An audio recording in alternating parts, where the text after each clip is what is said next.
나는 주님 안에서 크게 기뻐했습니다. 나의 형편을 보살펴 주려는 생각이 여러분에게 마침내 다시 싹텄기 때문입니다. 그렇게 하려고 여러분도 생각은 하고 있었지요. 그러나 기회가 없었습니다. 모자라는 게 있어서 말하는 것이 아닙니다. 나야말로 어떠한 형편에 있더라도 스스로 만족하는 법을 배웠으니까요. 낮아져서 없이 지낼 줄도 알고 풍족하게 지낼 줄도 압니다. 온갖 처지와 모든 상황에서 곧 배부르든지 굶주리든지 넉넉하든지 모자라든지 간에 적응하는 비결을 배웠습니다. 나에게 능력 주시는 분 안에서 나는 어떤 상황에도 대처할 수 있습니다. 그렇지만 여러분이 나의 어려움에 동참해 주셨으니 잘 하셨습니다. 필리핀 사람들이여 여러분 자신들도 잘 알고 있습니다. 복음이 퍼져나가기 시작할 때였지요. 내가 마케도니아에서 떠나갈 때 나와 사귐을 가지며 주고받는 일에 함께한 교회가 하나도 없었습니다. 오직 여러분뿐이었습니다. 데살로니키에 있을 때에도 필요한 것을 나에게 여러분이 한두 번 보내주었습니다. 내게 힘써 찾는 것은 선물이 아닙니다. 내가 힘써 찾는 것은 여러분의 회개장부에 써넣을 열매가 더 많아지는 것입니다. 나는 모든 것을 다 받아서 풍족합니다.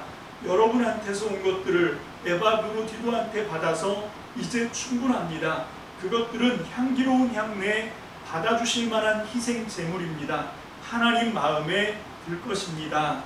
나의 하나님이 여러분의 필요를 다 채워주실 것입니다. 그리스도 예수님 안에서 영광 가운데 하나님의 부유하심에 따라서 그렇게 하실 것입니다. 다 같이요. 하나님 곧 우리 아버지께 영광이 영원히 있기를 빕니다. 아멘.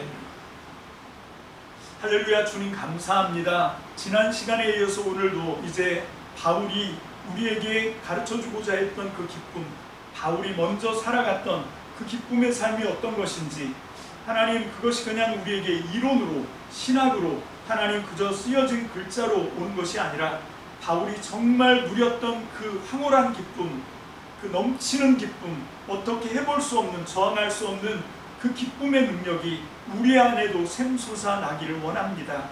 그래서 아버지 하나님, 우리가 아무리 사방으로 우겨싸임을 당하고 우리가 아무리 절망의 나락으로 더 깊이 떨어진다 하더라도 하나님께서 우리에게 약속으로 주신 이 기쁨을 붙들고 하나님 세상을 넉넉히 이기며 물 위를 걷는 하나님 기적의 삶을 가능하게 하는 하나님이 놀라운 기쁨의 비밀이 오늘 이 시간 우리 앞에 완벽하게 열려지게 주님 역사해 주시옵소서.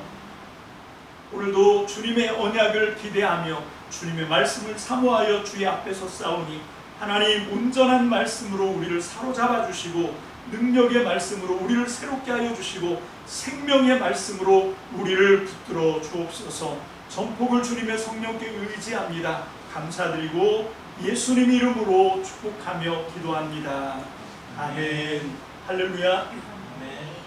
지난 시간에 이어서 지난 시간에는 그냥 전체적인 설명, 배경 설명 뭐 이런 걸 하다 보니까 본문을 하나도 못 들어가서요.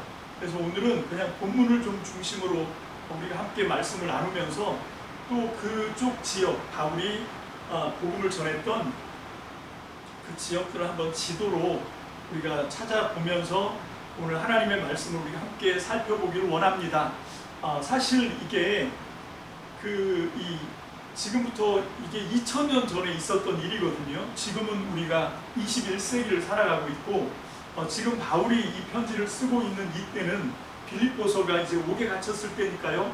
주후 60년, 61년 뭐 요때쯤이거든요. 로마에서 이제 판결을 기대하면서 있었던 그런 이 시간적인 갭이 거의 2000년 가까이 우리가 차이가 있습니다. 그래서 이쪽 그 당시에 있었던 그쪽 지역에서 일어났던 특히 바울을 중심으로 해서 바울이 사로잡힌 그 복음의 그 놀라운 능력, 그리고 바울이 그 복음을 전하면서 특히 이방인들에게 복음을 전하면서 그들과의 있었던 어떤 서로가 이렇게 만들어갔던 그 관계, 이런 것들을 알아야만 이 빌립보서 편지가 그때 가서야 이게 제대로 우리에게 의미가 되어서 되살아나서 우리에게 감동이 되거든요.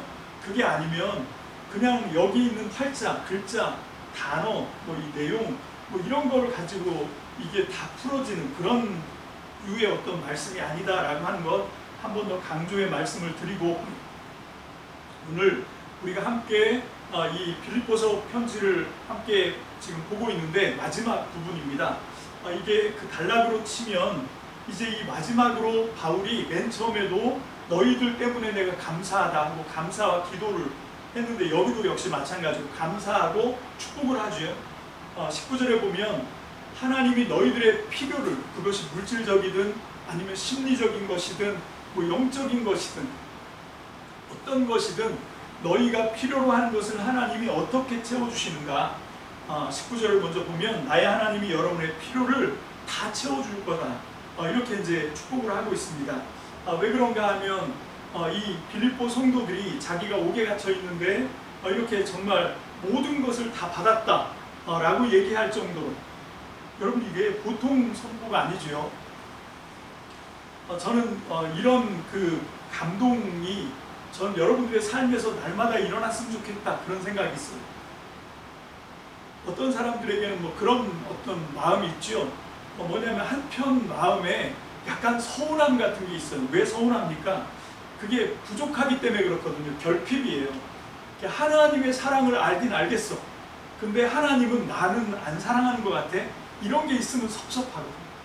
아니면 하나님이 나를 사랑하는 거 내가 좀 알겠는데, 그런데 내가 그 하나님의 사랑을 느끼지를 못해. 정말 내가 하나님 사랑 받은 거 맞아?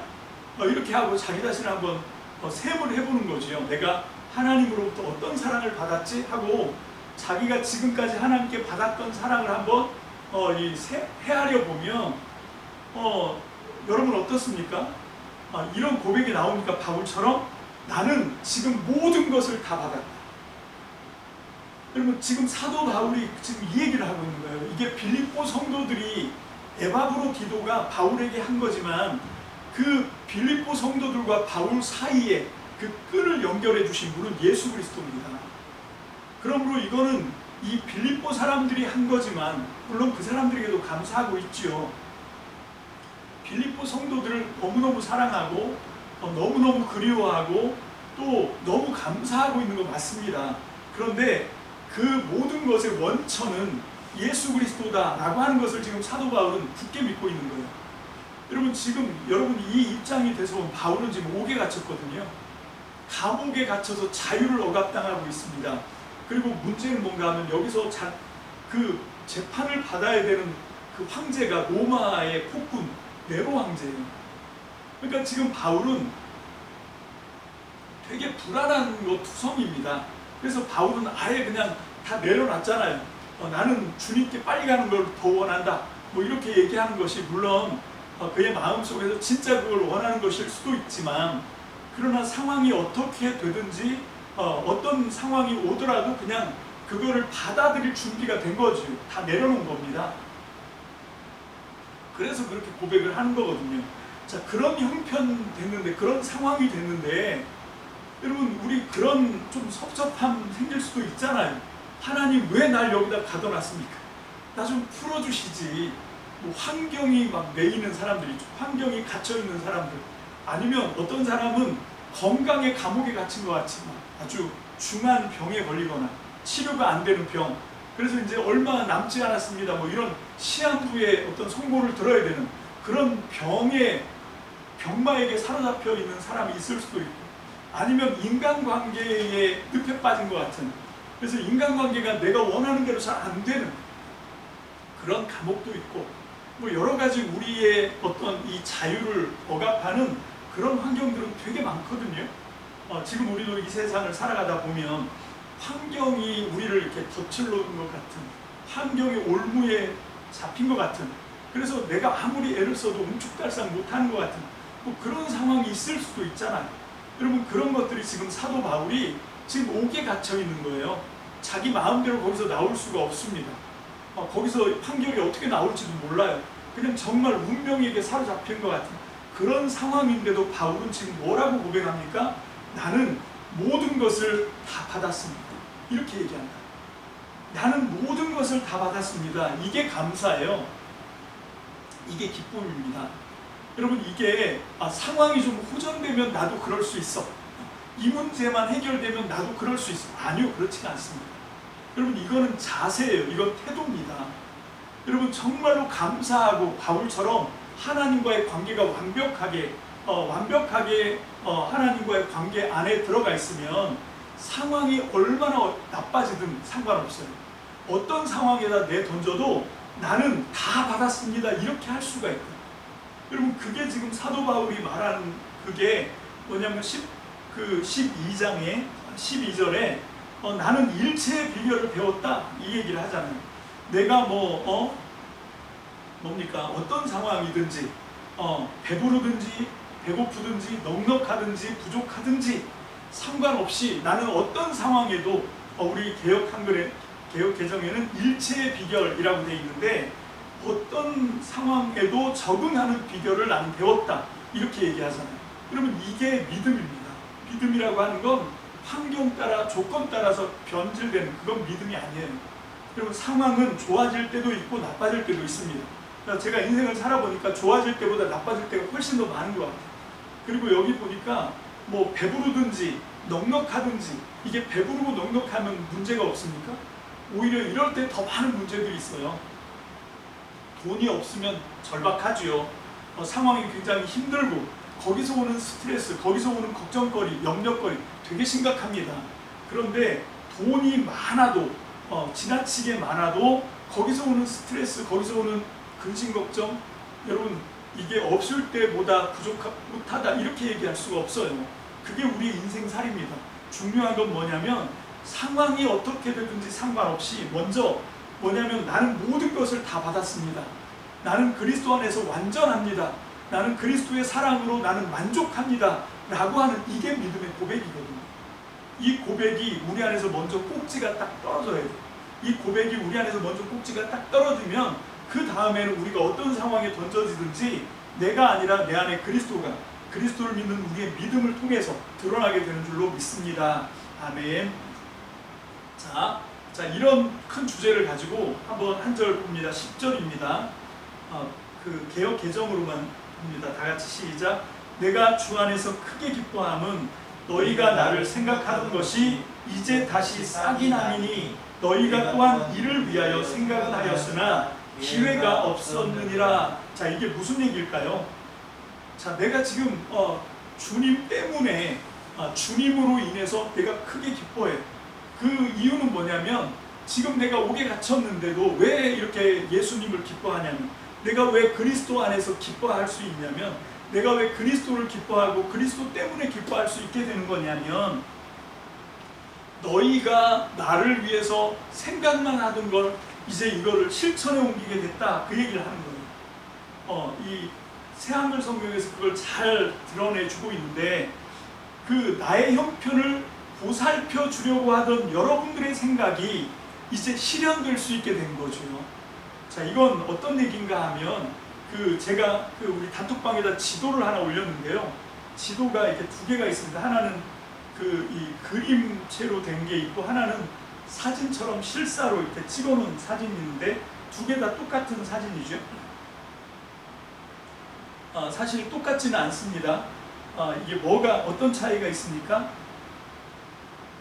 그 사진으로 찍힌 것과 이게 다 똑같이 2차 전도 여행이에요. 바울의 두 번째 바울이 전도 여행했던 그런 이 그림인데, 약간 좀 코스가 다르죠. 이 그림체는 대충 그려놓은 것 같아요.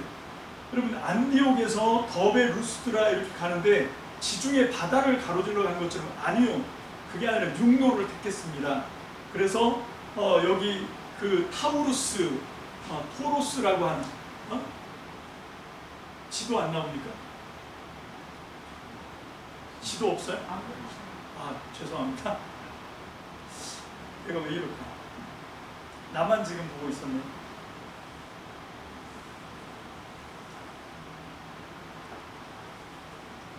요게 이제 그림체고요. 갔나요? 네. 요거 사진입니다. 자,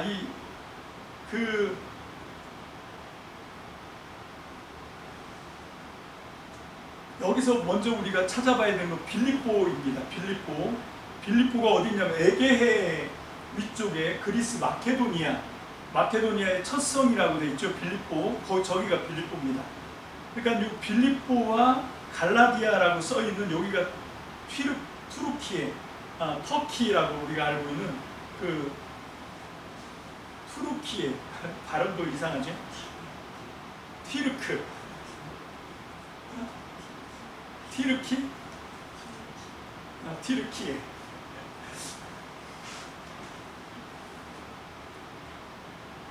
자, 그냥 터키로 합시다. 그 터키와 이 그리스를 경계로 하는 게 바다가 하나가 있습니다. 우리 지도에 보면 그 말마라해라고 되어 있는데 이게 마르마라해입니다. 이 마르마로라고 하는 말이 헬라어로 대리석이라고 하는 뜻인데 그림체 말고 이제 사진, 이것도 거의 그림 같은데 하여튼 지도죠. 지도 보면 그 위로는 그 보르포르 협곡, 보스포러스 해협이 있고 그게 이제 흑해로 통합니다. 마르마라해에서. 그리고 에게해와 지중해로 연결되는 거기에 또 이제 그 다르다넬스라고 하는 해협이 있죠. 이 두 해협 사이에 있는 이 바다가 마르마라해라고 하는 바다라고 해요.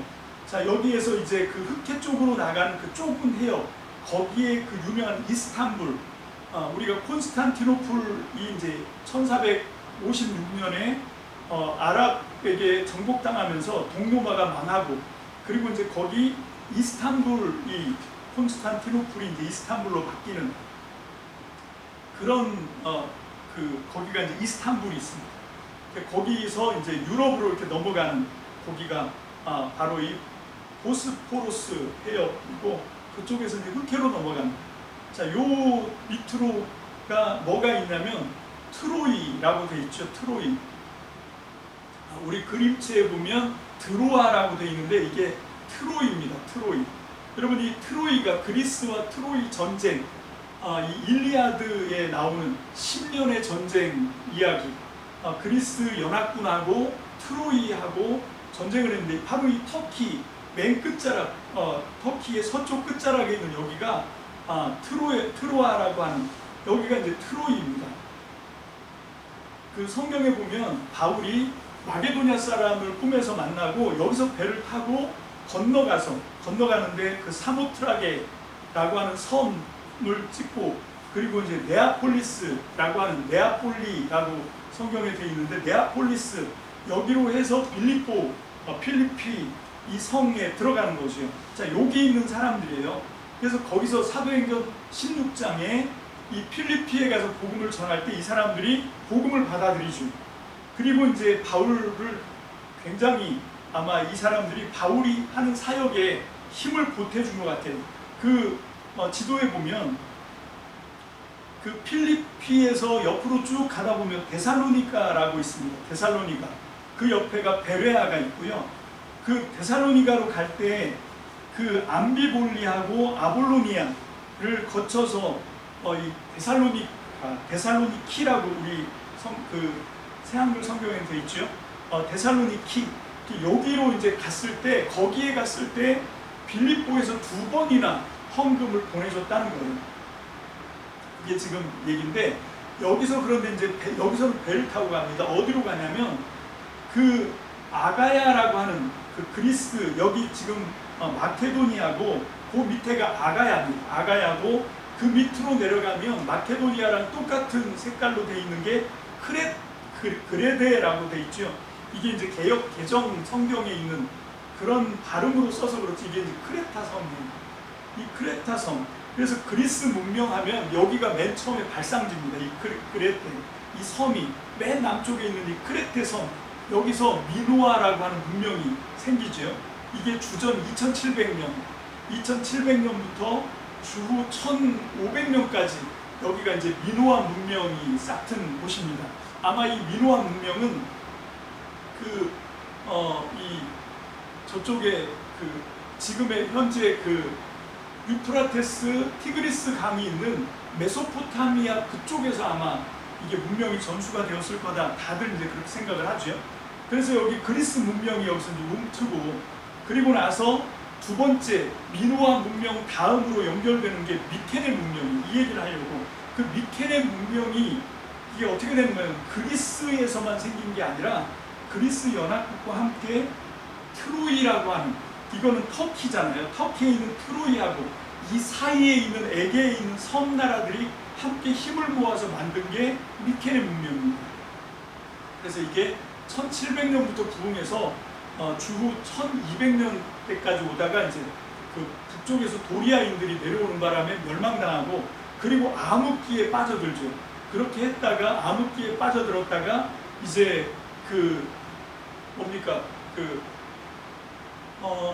페르시아랑 전쟁을 해요. 주후 490년에 이제 4차에 걸쳐서 우리가 아는 마라톤 전쟁, 마라톤만 전쟁도 그 중에 하나입니다. 그렇게 그 전쟁을 하면서 또 300이라고 하는 영화에도 나오죠. 스파르타. 그 전쟁도 역시 페르시아와 했던 그 4번의 대전쟁을 통해서 이거를 이 그리스가 다 이겨내요. 그래서 페르시아가 결국은 그리스에 의해서 망하죠. 맨 마지막에 이제 마케도니아 알렉산드로스라고 하는 대왕이 주전 330년에 이제 페르시아를 완전히 멸망시키는 그런 역사까지 쭉 이어지는 한 200년간의 이 페르시아랑 그리스의 이 치열한 전쟁이 있었거든요. 그 전쟁을 함과 동시에 어떤 현상이 생겼냐면 이제 아테네를 중심으로 해서 철학이 사상이 꽃 피우게 되는 이런 이 지역입니다. 그래서 지금 이 지역은 어떤 건가 하면 이 그리스 이쪽 이 헬레니즘 이 지역은 굉장히 지금 고도로 특히 어떤 사상이라든지 학문이라든지 이런 것들이 아주 고도로 발달된 그런 지역이다라고 하는 걸 우리가 잘 알 수가 있죠. 근데 지금 여기에 복음을 전했는데 마케도니아가 이제 첫 성이었습니다. 여기도 필리피라고 하는 이 첫 성인데 여기도 그 로마에 대한 충성심과 함께 그 서쪽에 있는 로마에 있는 충성심과 함께 이 그리스 문화가 같이 결합이 되어 있는, 그러니까 굉장히 사람들의 의식이나 자존심이나 이런 것들이 되게 높은 상황이에요. 근데 이제 갑자기 동쪽에서 이름도 없는 히브리 민족의 하나님, 여호와 하나님이 이제 예수 그리스도로 복음이 돼서 그 복음이 이제 전파되는 이야기거든요. 복음이 그렇게 와서 이 사람들한테 이렇게 들어오니까 여기 이 그리스의 그런 철학과 사상과 그런 어떤 앞선 문명들 이런 그 자기들이 더 선진화되어 있다고 생각하는 사람들에게 이거는 어떻게 보면 되게 좀 그냥 장난스럽게 받아들이는 그런 경향이 좀 있었습니다. 그게 잘 나타나는 게 사도행전 17장에 보면 아덴이라고, 이게 아덴이 아테네예요. 아테네에 가서 아가야 지방 아테네에 가서 복음을 전할 때 그때 거기 있는 사람들이 바울을 어떻게 취급하고 있는지가 잘 드러나고 있죠. 그래서 거기서 이제 복음을 전하다가 고린도로 옮겨가는 그런 이야기가 이제 사도행전에 쭉 이어져 있고 2차 전도 여행에 쭉 돼 있습니다. 자, 어디까지 빌립보 성도들이 사도 바울에게 어디까지 후원을 했냐면 데살로니키에 사역할 때까지는 한두 번 쓸 것을 보내줄 수 있었어요. 근데 이제 그 다음부터는 행적이 묘연한 거죠. 요즘처럼 인터넷이나 통신이나 이런 것들이 발달되어 있는 그런 시대가 아닙니다. 그러니까 이게 지금 어디에 가 있는지를 그냥 소문으로 들어서 아는 거예요. 그러니까 사람이 소문으로 전하려고 해도 걸어 다니니까. 그래서 그 소문을 들으면 그건 몇 달 전 얘기가 되는 거죠. 그러면 그때는 이미 이 사람은 거기 안 있고, 그러니까 도와주고 싶지만 생각은 하지만 그게 실천이 될 수가 없는 거예요. 자, 그런데 드디어 이제 어떻게 됐습니까? 드디어 어, 바울이 감옥에 갇혔다 이 얘기를 들은 거예요. 자, 지금 여기 지도상에서 보면 이 사람이 어디 감옥에 갇히냐면 로마의 감옥에 갇혀 있는 거예요. 처음에 이 사람은 가이사랴에 갇혀 있다가 거기서 이제 압송이 돼가지고 어디로 끌려가는 로마에 거기 가택연금을 당하는 사도행전 28장 거기 있는 상황이에요. 거기서 이제 빌립보서를 쓴 거거든요. 거기에 에바브로디도가 찾아왔고 196km를 걸어서 뭐 배를 타고 그래서 이제 이 그리스 이쪽 맨 필리피라고 하면 그리스 동쪽 끝이잖아요. 마케도니아 그 북쪽에. 근데 거기서부터 이탈리아까지 이동을 해와서 지금 바울을 섬기고 있는 그런 상황이고 그렇게 하다가 병이 걸렸고 이제 죽을 뻔하다가 다시 살아나고 뭐 이런 여러 가지 우여곡절을 견디지만 결국 빌립보 교회 성도들이 바울이 지금 옥에 갇혀 있는데 로마 황제가 이 재판할 때까지를 기다려야 되는데 보통 그렇게 기다리게 되면 한 2년을 잡았다는 거예요. 2년. 그러니까 지금이 뭐예요? 기회인 거예요. 어떤 기회? 정말 이 바울 사도를 좀 돕고 싶었는데 그 돕고 싶은 생각만 있었는데 그 생각이 싹을 틔울 수 있는 기회였다는 거예요. 지금 바울이 그렇게 쓰고 있습니다. 10절에.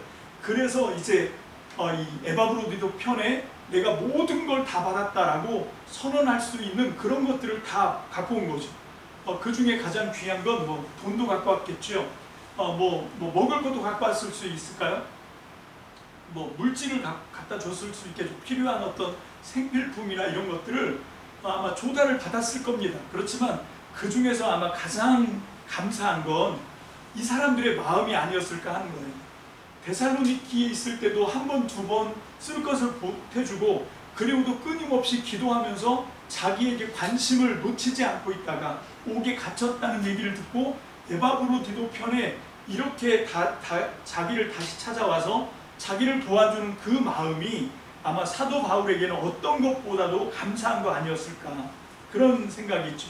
자, 11절 보면 새 한글로 봅니다. 11절에 모자라는 게 있어서 말하는 것이 아닙니다.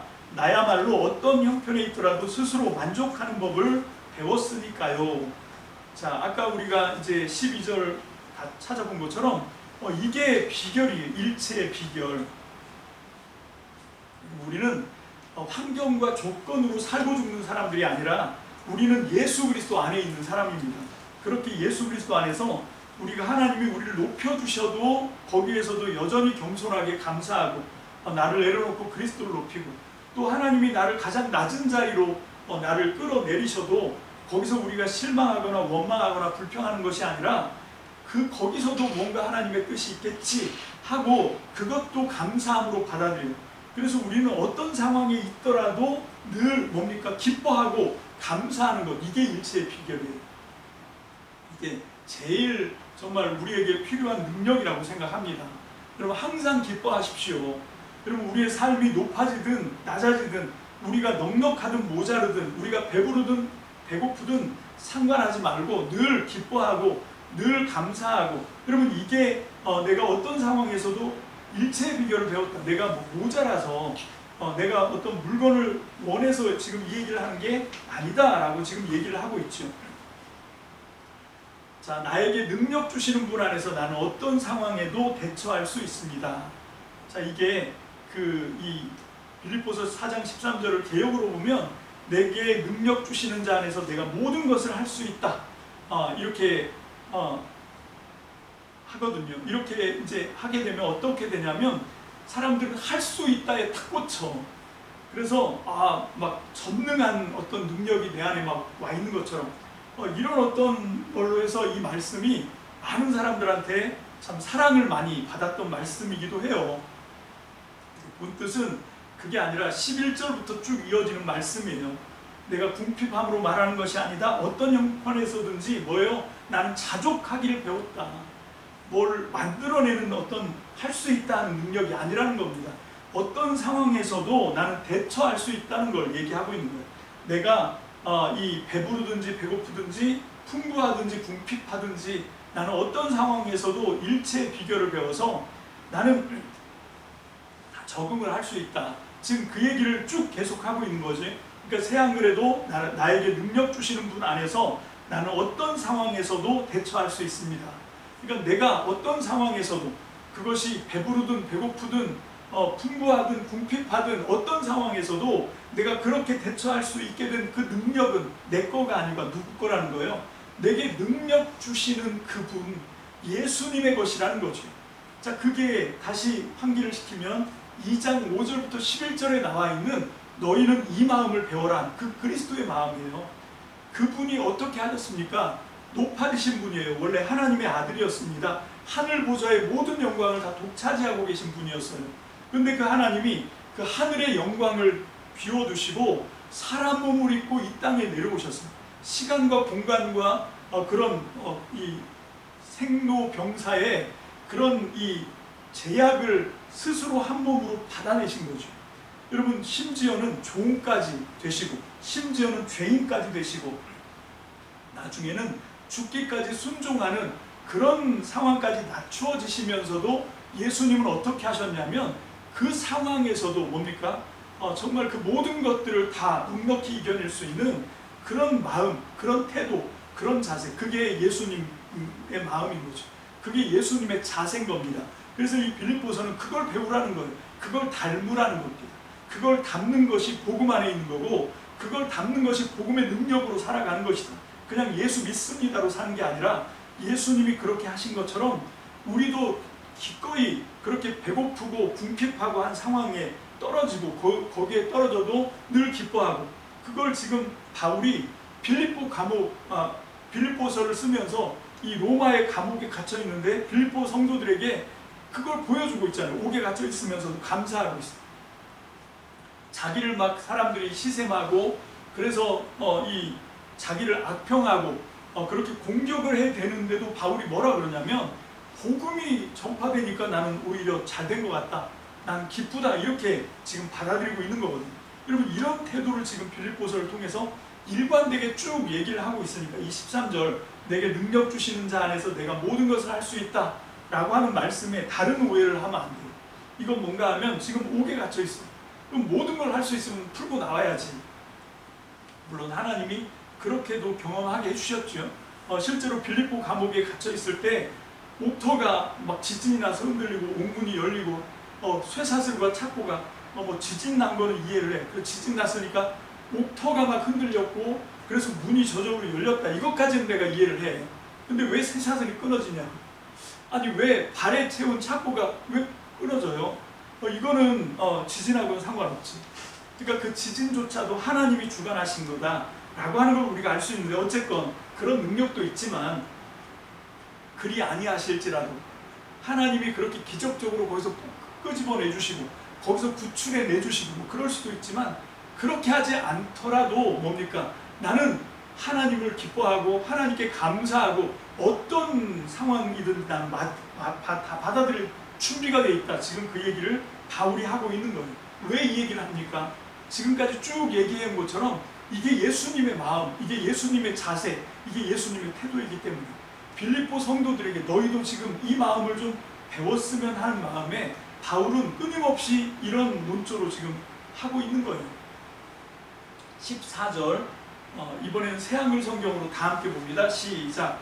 그렇지만 여러분이 나의 어려움에 동참해 주셨으니 잘하셨습니다. 자, 지금 이 바울과 함께 이 어려움에 동참했다라고 하는 게 무슨 말이에요? 이게 바울에게, 옥에 갇힌 바울에게 에바브로디도를 보내주고 그 에바브로디도 편에 뭐 물질을 좀, 돈을 좀 보내주고 뭐 이런 게 지금 어려움에 동참했다는 거예요. 지금 이게 무슨 얘기입니까? 14절. 이거를 딱 잡으셔야 오늘 말씀이 이해가 됩니다. 이게 뭐냐면 지금 바울이 왜 이 고통을 당하고 있는 거죠? 바울이? 그리고 바울이 말하는 거예요. 빌립보 너희도 지금 나와 함께 이 나의 어려움에 지금 함께, 괴로움에 함께 참여한 거다, 이렇게 얘기하고 있어요. 그게 뭘까요? 그게 뭐냐면 그리스도 예수의 마음을 배우는 거예요. 예수님처럼 살아야 되겠다고 딱 생각하는 순간 우리는 진짜 이 괴로움을 겪게 됩니다. 진짜 우리는 이 어려움에 바울이 지금 겪고 있는 어려움에 같이 동참할 수밖에 없어요. 왜? 예수님이 앞서가신 길이 편안한 길이 아니었잖아요. 가시밭길이었고 예수님이 앞서가신 길이 골고다 십자가로 가는 길이었단 말입니다. 자기를 쳐서 복종하는 길이고 자기를 희생해서 남을 살리는 길이고 자기가 손해보고 자기가 희생하고 자기가 봉사해서 다른 사람을 세워주고 행복하게 하고 그런 삶을 사는 게 이게 예수님의 태도, 자세를 배우는 거거든요. 그냥 마음으로만 예수님처럼 되고 싶어 막연하게 그렇게 얘기하는 사람은 괴롭지 않겠죠. 그렇게 그냥 마음으로만 생각으로만 하고 끝내면 뭐 전혀 어려움은 없을 겁니다. 그렇지만 이거를 실천에 옮기겠다고 생각하는 순간 여러분 이때부터 어떻게 되냐면 참아야 되는 거예요. 이때부터 어떻게 되냐면 좀 억울해도 그냥 그걸 기쁘게 받아들여야 되는 거죠. 여러분 이게 쉽지가 않다는 거예요. 이게 괴롭다는 겁니다. 너희가 지금 나와 함께 이 괴로움에 동참했구나. 이 괴로움의 그 원천, 그 괴로움의 그 원인은 어디에 있냐면 이 땅에 육신을 입고 있는 우리가 예수님처럼 살겠다고 딱 생각하는 순간 이거는 거슬러 가는 거예요. 중력의 법칙을 거슬러 가는 겁니다. 이 세상의 그 세태의 흐름을 거슬러 가는 거예요. 예수님처럼 간다는 거예요. 세상 사람들은 전부 자기중심적이고 이기적이고 남의 걸 뺏어서 자기 걸 채우고 여러분 이렇게 살아가는 세상 속에서 그냥 다른 사람을 위해서 그렇게 헌신하고 희생하고 사랑하고 그렇게 하는 삶을 살겠다라고 하는 게 이게 괴로운 거죠. 예수님이 산산수훈에서 얘기한 것처럼 누가 속옷 겉옷을 달라 그러면 속옷도 벗어줘라. 누가 오른뺨을 때리면 왼뺨도 좀 돌려대라. 오리를 가자 하면 십리를 같이 동행해줘라. 뭐 이런 건 거예요. 그러니까 이게 괴로운 거죠. 이게 어려운 거죠. 이게 우리가 복음을 받아들이고 믿음으로 산다는 게 세상에서는 좀 힘겨울 수 있어요. 근데 이거를 좀 회피하기 위해서 세상 사람들이 다 가는 대로 우리가 똑같이 가게 되면 세상은 멸망할 수밖에 없겠죠. 세상은 점점 타락할 수밖에 없겠죠. 그러면 그것 때문에 오는 그 뒤에 일어나는 그 세상이 망가지고 그걸 통해서 우리가 맛보게 되는 그런 끔찍함은, 그런 고통은 더 심각한 거죠. 정말 세기말적인 그런 고통 속에, 두려움 속에 살 수밖에 없는 거예요. 그런데 우리가 잠시 이 고통이지만, 잠시 괴로움이지만 예수 그리스도가 가신 그 길로 가면서 우리가 사는 세상, 우리가 속해 있는 인간관계, 어떤 사람들과의 모임, 이런 것들을 정말 우리 주님 예수 그리스도가 다스리는 하나님 나라로 만들어 놓으면, 그렇게 만들기까지는 괴롭고 힘들고 어렵지만 그렇게 해서 복음이 퍼져나가고 그렇게 해서 하나님 나라가 확장되게 되면 그 다음에는 어떻게 됩니까? 그 다음에는 하나님이 다스리시는 정말 이 전쟁 속에도 평화의 공간이 있는 것처럼 정말로 썩어져가는 세상 속에서도 하나님의 생명이 충만한, 하나님의 기쁨과 하나님의 은혜가 충만한 그런 어떤 그 정말 공간이, 신기루 같은 그런 공간이 생겨날 수 있는 거죠. 그게 우리가 믿음으로 바라는 겁니다. 죽은 다음에 천국 가는 걸 기대하는 것이 아니라 정말로 믿음으로 우리가 믿음의 공동체를 만들고 믿음으로 하나님 나라를 만들고 이 땅에서, 이 세상 나라에서 하나님이 다스리는 나라를 만들려고 하는 이유는 여러분 이런 이 비전이 있기 때문에 그래요. 하나님이 다스리시는 그 세상 속에서는 정말로 사막이 꽃동산이 되는, 여러분 그런 비전이 예언서 이사야를 통해서도 우리에게 주고 있는 비전이거든요. 예수님이 말씀하신 비전이기도 하고요.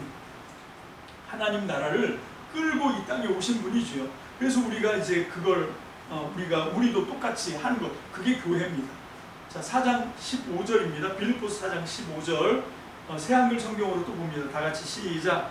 필리피 사람들이여, 여러분 자신들도 잘 알고 있습니다. 복음이 퍼져나가기 시작할 때였지요. 내가 마케도니아에서 떠나갈 때 나와 사귐을 가지며 주고받는 일에 함께한 교회가 하나도 없었습니다. 오직 여러분뿐이었습니다. 바울이 지금 이 마케도니아의 그 에게 위에 있는 필리피에 오기 전에 바울은 어디에서 복음을 전했냐면 사도행전 11장에 보면, 사도행전 10장인가요? 10장에 보면 이 아라비아 사막으로 나갔다 이렇게 얘기하고 있습니다. 그게 나바테아 왕국에서 복음을 전한 얘기예요. 거기서도 물론 열매는 없었어요. 사도행전에 아예 그 나바테아라고 하는 이름 자체가 나오질 않습니다. 그게 나오는 거는 어디에 나오냐면 이 그 갈라디아서하고 고린도후서 11장에 나오죠. 그걸 통해서 우리는 바울이 여기서도 복음을 전했구나라고 하는 걸 알 수 있어요. 그리고 한 13년이 흘러갑니다. 13년이 흘러가는 동안 바울은 그 이 길리기아 다소에 자기가 태어난 고향에 있었어요. 그랬다가 바나바가 이 바울을 데려오는 바람에 바울이 이 바나바와 만나서 2년 동안 그 수리아라고 하죠. 수리아 안디옥에서 이방인이 주가 되는 그런 교회에서 이제 복음을 전하기 시작합니다. 그렇게 하다가 이제 기근이 온다는 예언을 듣고 그 예언자가 그 예언을 하죠. 이제 기근이 온다고.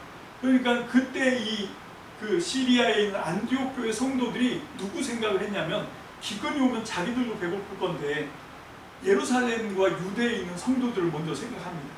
우리가 저 사람들을 도울 찬스다. 그래서 구제금을 모아가지고 바울이 이 바나바와 함께 이 예루살렘에 가서 이 구제금을 전달하죠. 그 이야기가 사도행전에 나오는데 그게 12장과 13장, 11장부터 이게 쭉 나오는 얘기죠. 그래서 이제 그 구제금을 전달을 하러 가는 그런 상황이 사도행전에 쭉 나오고 있는데, 근데 그때 이제 12장에 보니까 갔더니 야고보 사도가 죽었어요. 요한의 형 야고보, 세베대의 큰아들인 것 같은데 야고보가 이 헤롯 안티파스라고 하는 왕에게 헤롯 아그리빠에게 이 칼에 맞아서 죽었습니다. 그리고 베드로도 이제 죽이려고 옥에다 가두고 그런 상황이었어요. 그런 상황에 이제 기근의 예언을 듣고 이 사람들이 구제금을 가지고 안디옥에서부터 예루살렘으로 올라간 거예요. 올라가서 이제 이걸 전하고 있는데 예루살렘은 난리가 난 거예요. 사도가 죽고 베드로도 이제 죽을 뻔하고 막 그런 상황에서 이제 이걸 전달을 하고 있는 상황인데 베드로는 옥에서 천사의 도움으로 탈출하죠. 그게 12장에 나옵니다. 그렇게 이제 기적적으로 탈출을 하니까, 그리고 나서 이 아그리빠 헤롯 대왕이 아그리빠가 이제 갑자기 급사를 합니다. 이게 그 주 44년에 실제로 있었던 이야기예요. 주 44년에 헤롯 아그리빠가 죽임을 당하죠. 자, 그게 이제 주 44년인데 그때 바울이 바나바와 함께 예루살렘에서 어디로 올라오냐면 이 수리아 안디옥으로 다시 올라올 때 그때 마가 요한도 함께 데리고 올라옵니다. 올라왔더니 하나님의 성령이 강권적으로 역사를 하셔서 그 안디옥 교회에게 이제 드디어 복음을 전해라. 이게 최초예요. 예수 그리스도의 복음을 이렇게 그 한 교회가 중심으로, 개인이 아닙니다.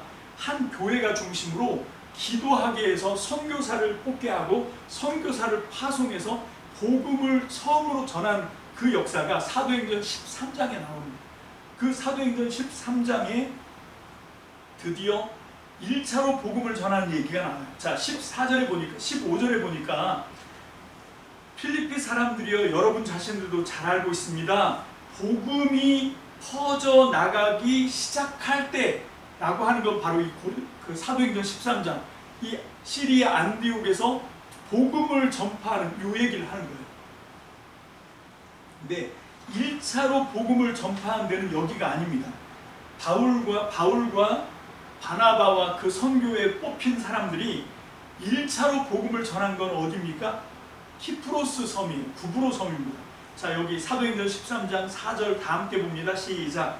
그렇게 하여 바르나바와 사울이 성령님의 특별한 보내심을 받아 셀레우키아로 내려갔다가 거기서 배를 타고 떠나 키프로스로 갔다. 그 키프로스에 딱 가면 그 키프로스라고 하는 섬이 지중해에 이렇게 둥 떠있는 길쭉한 섬이거든요. 근데 거기서 이제 이 시리아 안디옥, 예루살렘, 그 유대에 있는 쪽 방향, 그러니까 동쪽이죠. 동쪽 끝에 있는 그 동네가 살라미스라고 하는 곳입니다. 살라미스.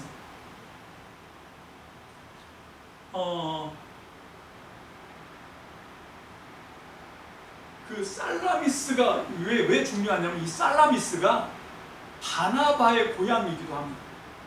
그러니까 바울과 함께 지금 선교를 나갔던, 복음을 전파하기 위해서 출발했던 그 바나바라고 하는 사람이 위로의 아들이잖아요. 이게 원래 이름은 그 바나바가 아니고 요셉인데, 이 사람이 그 예루살렘 교회에서 비록 12사도 안에는 들어가지 않지만 7집사에도 뽑히지 않았지만 이 사람은 굉장히 인정받는 사람이었죠. 그래서 이 수리아 안디옥의 교회가 세워졌다는 얘기를 들었을 때 다른 사람을 보낸 게 아니라 바로 이 바나바를 거기에 보냅니다. 그 바나바가 바로 이 구브로성 살라미라고 하는 그 살라미스가 고향이에요. 제가 왜 이 얘기를 하냐면, 이 사람들이 이제 살라미스에 이르러서 5절과 6절인데 여기서 유다 여러 회당에서 말씀을 전하다가 이제 어디로 가냐면 그 바보라고 개역 개정에는 되어 있는데 파포스에 그 구브로 섬에 거기가 뭡니까 로마의 행정관이 와서 주둔하고 있는, 로마 집정관이 와서 주둔하고 있는 바로 거기로 가요. 총독이 있는. 그래서 그 파포스라고 하는 곳에 가죠. 그래서 이 파포스에 갔는데 누구를 만나냐면 마술사고 거짓 예언자인 유대 사람 이름은 바르예수라고 하는 이 마술사를 만납니다. 그래서 이 마술사를 만났는데 이 마술사랑 사도 바울이 서로 부대치죠. 왜 부대치냐면 그 서기오 바울이라고 하는 로마에서 총독으로 파견된 사람이 이 키프로스 파포스에 있었는데, 이 그동안은 이 서기오 바울이라고 하는 총독을 이 바르예수라고 하는 바예수, 이게 예수의 아들이라는 뜻이에요. 이 바르예수라고 하는 이 마술사가, 이 유대인 마술사가 이 서기오 바울이라고 하는 총독 옆에서 이 사람을 좀 약간 현혹시키는 그런 사람이었던 것이에요. 그래서 사도행전 13장 10절로 12절에 보면 사도 바울이 이제 이 사람을 저주합니다. 그리고는 바울이 말해요. 온갖 속임수가 가득하고 아무 일이나 가리지 않고 하는 자야, 마귀의 자식아. 이름은 예수의 아들인데 실제로 하는 일은 마귀 새끼 일을 하는 거지. 모든 정의의 원수야. 주님의 고든 길 굳게 하기를 멈추지 못하겠느냐? 라고 이제 막 소리를 쳐요. 이제 봐라. 주님의 손이 너를 칠 것이니 너는 눈이 멀게 되어 한참 동안 햇빛을 보지 못할 것이다. 그러자 곧장 엘루마, 이게 마술사라고 하는 뜻입니다. 바르예수 엘루마, 이게 유대 사람인데 이 사람이 안개와 어둠이 내리덮칩니다. 그렇게 해서 이제 맹인이 되죠. 막 더듬고 헤매고, 그래서 누군가 이 자기를 잡아 끌어줄 사람을 이제 찾게 되는 그런 일이 벌어집니다. 그래서 이 사람이 파포스라고 하는 데서 어디로 쫓겨가냐면 살르미스라고 하는 누구지요? 살라미스라고 하는 이 바나바의 고향으로 이제 쫓겨간 거예요. 쫓겨갔어요. 쫓겨가 거기 있다가 이 사람이 이제 일을 갈았죠. 누구한테? 바울한테 일을 갈아요. 자기가 이제 맹인이 됐으니까 자기에게 있던 모든 능력도 이제 다 날아가고, 안개가 내리덮친 것 같이, 어둠이 내리덮친 것 같이, 그렇게 이제 캄캄해졌으니까 더 이상 이 사람이 마술사로 엘루마로 역할을 할 수가 없게 된 거예요.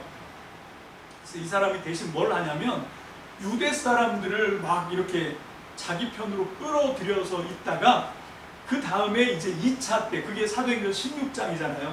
그래서 이 바울과 바나바가 서로 싸우잖아요. 싸우고 바나바가 마가 요한을 데리고, 요한 마가, 그 마가 조카인지 사촌인지 하여튼 그 사람과 함께 어디로 가냐면 원래 갔던 1차 선교여행 코스인 거기로 간 거예요. 어디? 살라미스. 거기 가서, 이건 성경에 나오는 얘기는 아닌데 전승에 의하면 바나바가 거기서 살라미스의 손에 죽임을 당했다는 그런 이야기가 있습니다. 그러니까 이 살라미스는 누구를 노리고, 이 엘루마 바르예수는 누구를 노리고 있었냐면 살라미스에서 바울을 노리고 있었는데 바울이 안 온 거예요. 왜 안 왔습니까? 싸워서, 바나바와 싸워서 서로 갈라진 거죠.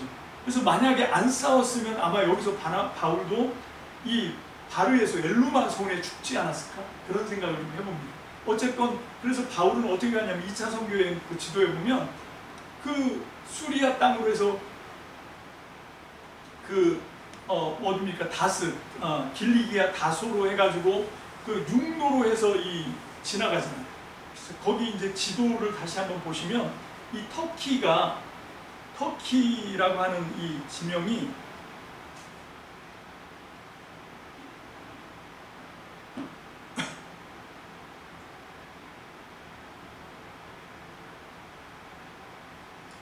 터키 이 지도를 이렇게 보시면 터키는 여기 이 터키 지형이 앞뒤로 커다란 산맥이 있습니다.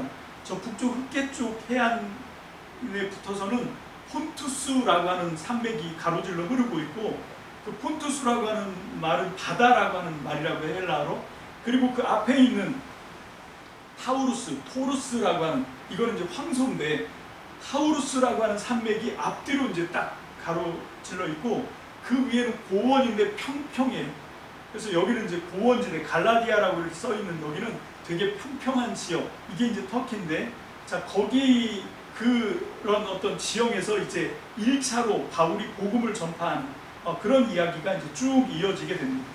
자, 이제 더 얘기를 길게 하고 싶은데 더 얘기를 길게 하면 시간만 자꾸 가니까요. 이쯤에서 끊고, 자, 그렇게 해서 이제 바울이 어떻게 이 사역을 쭉 하게 됐는지 그런 이야기가 사도행전에 18장 11절에 보니까 고린도에서 1년 6개월 동안 거기 있으면서 하나님의 말씀을 막 집중적으로 가르치는, 이게 이제 고린도 교회 사역인 거죠.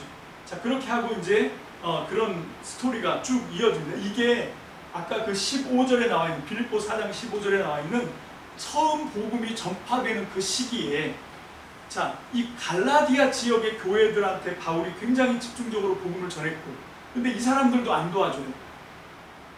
그리고 고린도에서 1년 6개월 동안 아예 눌러 앉아 있다시피 복음을 전했는데 이 사람들도 안 도와줘.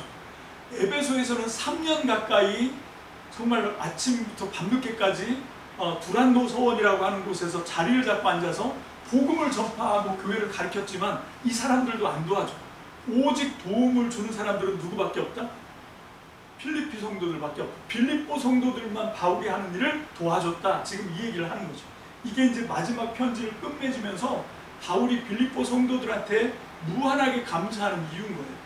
그런데다가 이제 이 사람들이 자기가 막 계속 왔다 갔다 하고 멀리 있으니까 도와주고 싶은 마음은 계속 갖고 있었는데, 이때가 언제냐면 주 40, 한 6년, 7년 요때예요. 요때부터 지금 한 2, 3년이 흐른 세월이에요. 22, 3년이 흐른 뒤에 바울이 옥에 갇힌 거예요. 주 60년. 로마에 옥에 갇혔는데, 그때 이제 드디어 20몇 년 동안 벼르고 벼르다가 이제 드디어 바울을 도와주는 그런 행동에 옮기는, 이게 참 그냥 우리가 이런 사연들을 알게 되면 정말 점점 빠져들죠. 압도가 됩니다. 빌립보 성도들의 마음도, 그리고 사도 바울과의 그 끈끈한 애정의 관계도, 친밀한 관계도, 도대체 이게 어떻게 했길래 이런가. 자, 그러면서 이제 16절 다시 돌아오면, 데살로니키에 있을 때에도 필요한 것을 나에게 여러분이 한두 번 보내주었습니다 라고 지금 고백을 하고 있죠. 자, 그러면서 또 말합니다. 아까도 앞에서도 얘기했죠. 내가 모자라서 얘기하는 게 아니라 내가 뭐가 필요해서 지금 너희한테 이 얘기를 하는 게 아니야 라고 바울이 앞에서도 얘기했습니다만, 지금 여기서도 또 얘기합니다. 11절처럼 바울이 16절에서도 또 얘기하죠. 17절과 11절이 같이 똑같은 얘기를 한다 이렇게 보시면 되는데, 내가 힘써 찾는 것은 선물이 아니다. 내가 선물 받는 걸 좋아해서 지금 이렇게 얘기하는 게 아니야. 내가 힘써 찾는 것은 여러분의 회개장부에 써놓을 열매가 더 풍성해지는 거다. 자, 이게 개역 개정에 보면 내가 선물을 구함이 아니요 오직 너희에게 유익하도록 풍성한 열매를 구함이라. 자, 이게 무슨 얘기입니까? 20년 동안 이 빌립보 성도들이 사도 바울을 통해서 복음을 받아들이고, 그래서 이제 이 사람들이 하나님 나라 백성이 됐는데, 그러면서 이 사람들이 바울이 가르쳐준 것처럼 어떤 마음인 거예요? 예수님의 마음을 가진 거죠. 그래서 자기가 자기 걸로 막 이렇게 욕심을 부리는 게 아니라, 어떻게 하면 바울을 이렇게 도와줄 수 있을까? 어떻게 하면 우리가 바울의 힘이 되어줄 수 있을까? 이런 생각을 늘 하고 있다가 바울이 옥에 갇혔다는 얘기를 듣고 사람 에바브로디도 편에 자기들의 이제 마음을, 생각만 품고 있었던 걸 이제 드디어 실천에 옮긴 거잖아요. 그걸 지금 쭉 계속 칭찬하고 있는 거예요.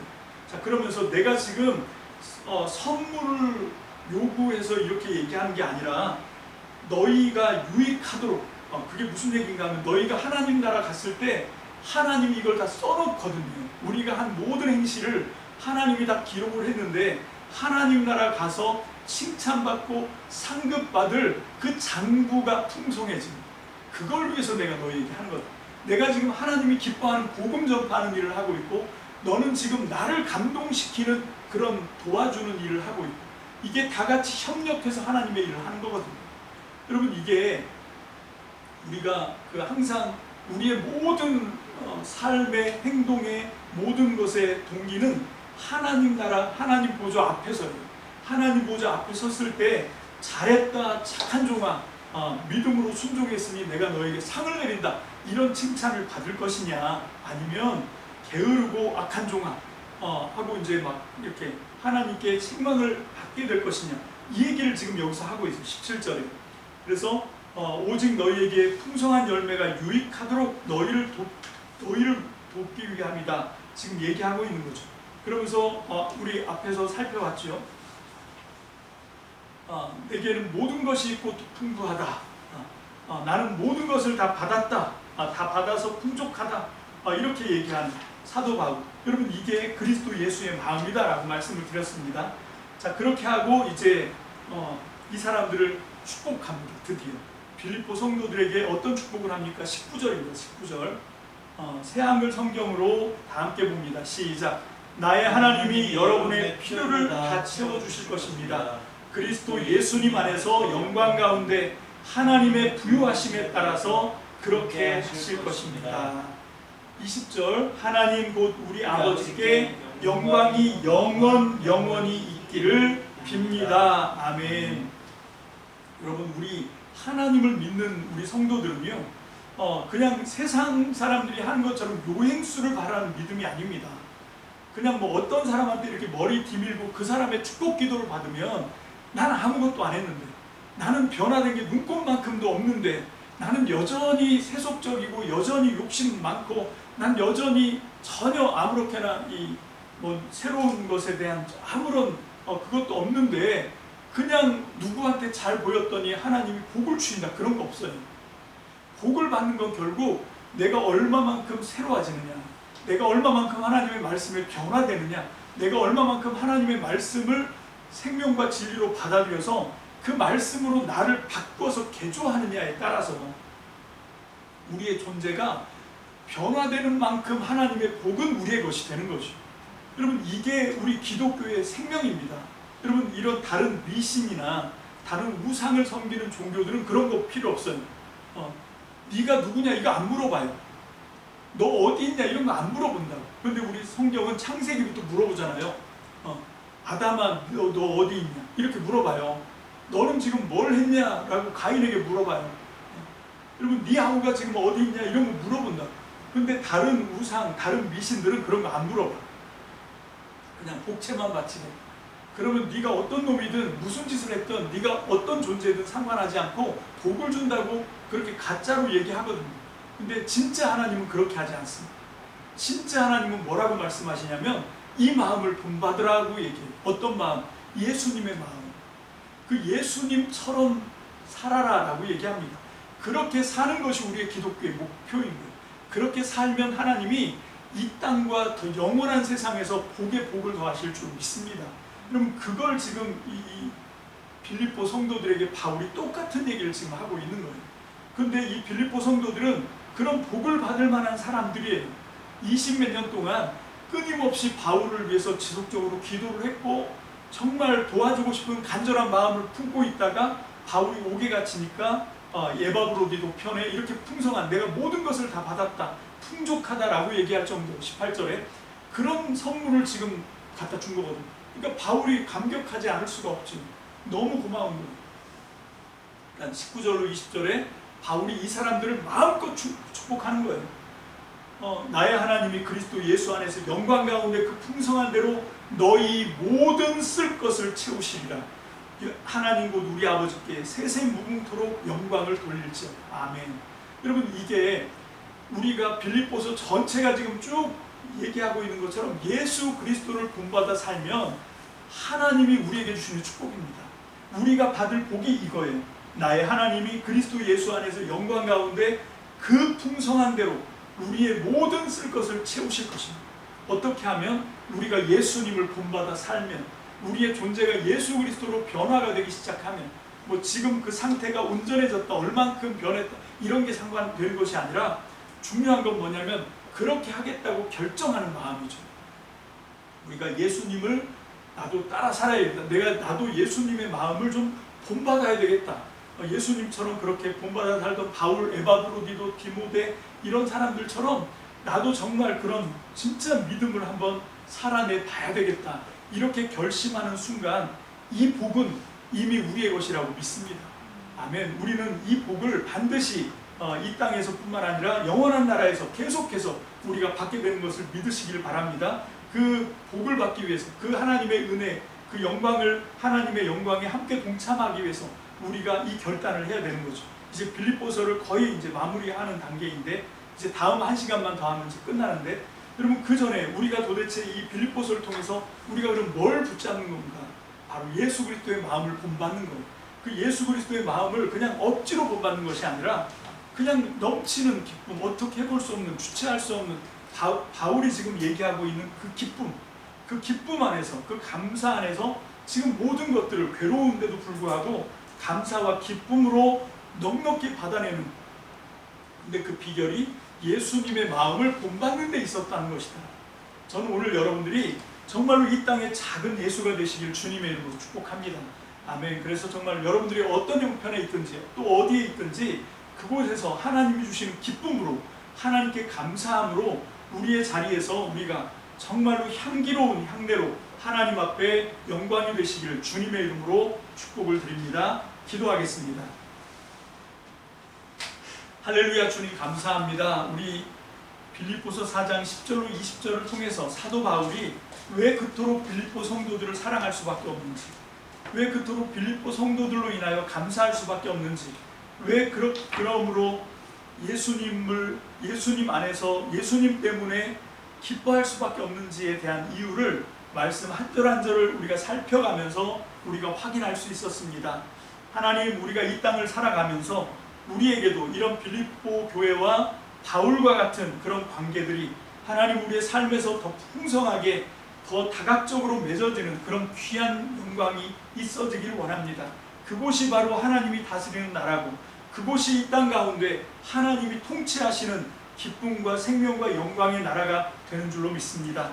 하나님, 비록 세상은 정말로 각박하고 험하지만 그 속에서 우리가 바로 이 믿음 안에서 그리스도를 함께 닮아가는 공동체의 믿음 안에서 우리가 이 영광의 하나님 나라를 꿈꿀 수 있도록, 세울 수 있도록 하나님 역사해 주시옵소서. 오늘 주신 말씀 가운데 우리에게 정말로 더 잘 다가온 말씀이 우리 안에 기도의 제목이 되게 하시고, 우리 안에 우리의 인생을 향한, 우리의 인생을 밝혀주는 등대가 되게 하시고, 우리의 길을 가르쳐주는 이정표가 되게 하셔서 우리가 온전히 믿음으로 순종하는 그 길로, 하나님이 원하시는 그 믿음의 길로 달려갈 수 있도록 주님 역사해 주시옵소서. 감사를 드립니다. 축복합니다. 예수님의 이름으로 감사하며 기도합니다. 아멘.